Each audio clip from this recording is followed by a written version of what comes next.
Sydney transport. I had occasion to be out in the western suburbs today, driving around Lidcombe, Chullora, places I haven't been for a very long time. And because I saw one of these little cookie cutter suburban wasteland subdivisions being developed by Australand, I drove around a bit and I saw the same bus a few times, the 925. And I noticed that it had a private company name on it. Okay, so I've just come home, gone on the internet, looked at Sydney buses and looked for route 925. Why isn't it there? I know that the state government offers concessions for running certain routes in Western Sydney to private companies. I may not like it, I don't think it's appropriate, but I can live with that.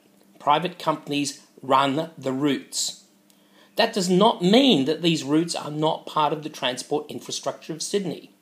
That does not mean that I'm not entitled to know when and where that route runs. I go to Sydney buses, and when I look up a route, it should not matter whether it's run by State Transit, the operator of presumably just inner city routes, or whether the concession for running the route is outsourced to a private company.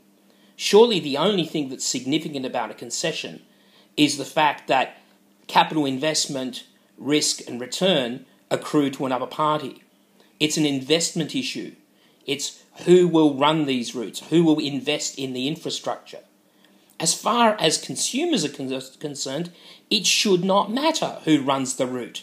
925 is a Sydney bus route. Why isn't it listed on sydneybuses.info? Am I being naive here? If I go to the UK, which is outsourced running certain routes, Virgin Rail may run the route from London to a certain city. Another company might run a different route. Does that mean that those routes should be excluded from the list of routes run, excluded from the timetables? How can anybody make rational transport decisions if they don't have an integrated information source? It does not matter to the consumer. Yes, the consumer goes onto a train from London to Cambridge and it happens to be called Veolia rather than Virgin. It is still integrated into the timetabling system. The tickets are still sold at the same counter. Why, when I go onto sydneybuses.info, do I not see route 925?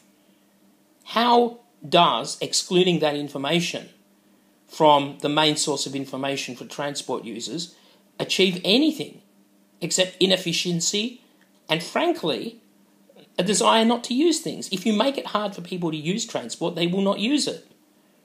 If I want to travel from A to B and part of that involves a private transport route, why should the existence of that transport route be hidden from me when I go to sydneybuses.info? A few years ago, when I worked for the University of Sydney, I had to go out to our Lidcombe, our Cumberland campus, to do an interview where they were interviewing for a position.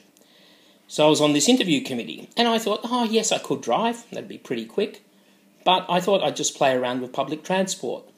So I decided to get on a train, and I got off at Lidcombe station, and I waited for the bus. A bus arrived from one of these private companies, and I put in my integrated ticketing solution. It wasn't called whatever they're called now, it was called the Metro 10. So I got out my Metro 10 ticket. Where do I put it? I bought a ticket for Sydney buses. It shouldn't matter who the operator is.